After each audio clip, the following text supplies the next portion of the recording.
이번 자소서는 뭔가 기억에 남았던 높은 목표를 세워서 가졌던 경험을 써놓는 건데요. 여기는 참 생각 외적으로 본인이 실제 티셔츠를 제작하고 판매했던 경험을 기술해 놓았습니다. 사실 주제나 나와 있는 과정들은 제 개인적으로는 굉장히 매력적인 면이 많이 있습니다. 근데 약간 그 중에서도 몇 가지 보완이 좀 필요한 점들을 말씀을 드릴까 합니다. 우선 본인이 티셔츠를 디자인에서부터 판매까지 했다고 했는데 이 전체 디자인에서 판매까지의 프로젝트에 대한 규모 또는 목표들이 안 보입니다. 그러니까 단순히 자소서에 보면 큰 자본이 필요로 하는 큰 프로젝트 이렇게만 표현이 돼 있죠. 그래서 처음에 가졌던 목표, 뭐 예를 들면 매출 아니면 티셔츠 몇 장, 뭐 아니면 어떤 식으로든 개수화해서 구체화할 수 있는 것이 좀 필요한 것 같습니다. 그 다음에 이제 디자인과 판매는 어렵지 않았다, 이렇게 표현을 해놨는데요. 왜 이렇게 생각했는지에 대한 근거가 필요합니다. 자, 그러면 첫 번째, 디자인을 본인이 했다면 그 근거는 뭘까요? 쉽게 말하면 내가 디자인을 할 수 있는 역량이 뭐냐를 서술하는 것이 필요하죠. 왜? 당연히 본인은 디자인 전공한 사람이 아니기 때문에 그럼에도 불구하고 디자인을 했다라는 것은 내가 역량을 뭔가 가지고 있다는 거죠. 학교 다니면서 프랑카드나 또는 남한테 의뢰받은 로고 디자인에 대한 경험 또는 프로젝트 하면서 문서 디자인이라든지 어떤 방식으로든 다른 사람의 의뢰를 받아가지고 수행했다는 등의 근거가 필요합니다. 그러면 보는 시각이 좀 달라질 수 있겠죠. 그리고 판매도 마찬가지입니다. 사실은 판매가 굉장히 어려운 건데요. 구체적인 판매 툴이나 루트에 관한 언급 아니면 간단한 프로세스 정도라도 나타낸 것이 좀 필요합니다. 오프라인을 썼으면 어떻게 오프라인을 했다든지 또는 온라인을 했으면 온라인에서 마케팅이나 프로모션을 어떤 식으로 가져가고 판매를 어떻게 했다든지 이러한 정도가 나타나는 것들이 좀 필요하다고 할 수 있습니다. 그렇다면 디자인과 판매에 대한 구체성을 가지고 면접관들이 충분히 관심을 가질 거라고 생각을 합니다. 그 다음 단락은 관점을 좀 바꿔야 될 필요가 있을 것 같습니다. 무슨 이야기냐? 이 자소서가 어느 회사에 제출하는지, 즉 내가 지원하는 회사가 어떤 회사라는 걸 생각을 해야 됩니다.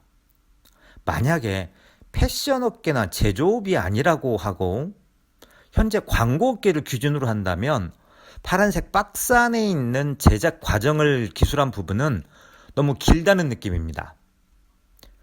즉 내가 광고 회사에 지원을 한다면 이 업종에서 가장 관심을 가질 만한 부분은 홍보에 관한 이야기일 겁니다.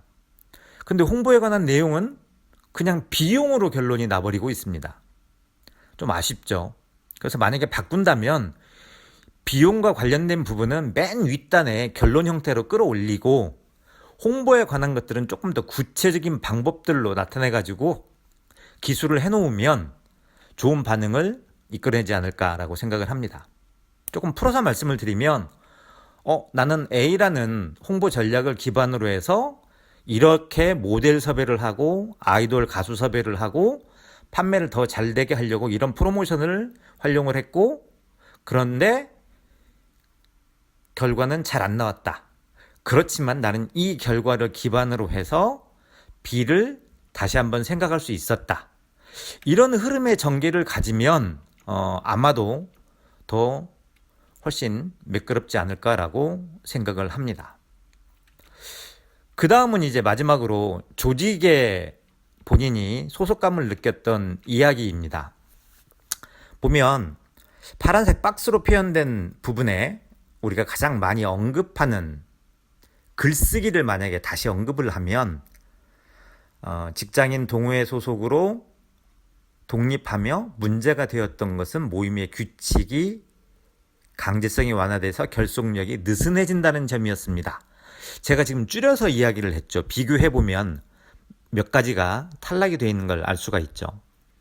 이 이야기는 한 문장이나 단락에 가독성을 줄 수 있는 분량, 보통 한 문장은 2줄 내지 3줄에서 작성해야 한다는 기본 방법을 좀 기억하고 적용을 하는 것이 필요하다. 먼저 말씀을 드리겠고요. 그 다음 두 번째 단락을 보면 이 문항에서 가장 메인이 되어야 할 내용으로 전환할 수 있습니다. 즉, 이 부분이 메인이 되려면 사람들이 잘 볼 수 있도록 구분이 돼야 되고요. 강조점이 있어야 됩니다. 그래서 지금처럼 원래는 없지만 제가 숫자를 표현을 해놨습니다. 1번, 2번, 3번. 익숙하지 않은 방법이지만 자소서 안에 숫자를 쓰지 말라는, 이런 식으로 구분을 하지 말라는 전제 조건은 없습니다.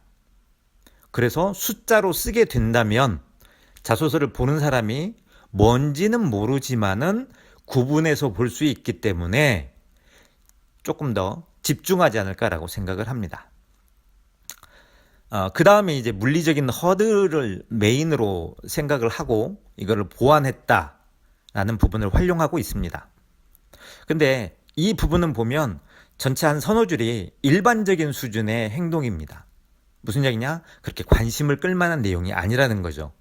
그렇다면 이 물리적인 허들이라고 생각하고 쓴 한 서너 줄의 내용은 과감하게 삭제를 하고요. 앞부분에 있는 1번에서부터 3번까지의 표시된 내용을 하나씩 풀어서 이 내용으로 교체를 해놓으면 오히려 더 연계성이 있고 맥락이 더 좋은 효과를 가져오지 않을까, 이렇게 생각을 합니다. 늘 말씀드리지만 자소서는 내 기준이 아니고 보는 사람 기준에서 쓴다라는 것을 염두에 두시고 조금 더 고민을 해보셨으면 좋겠습니다. 여기까지 비즈니스 트레이너 최샘 최원일이었습니다. 감사합니다.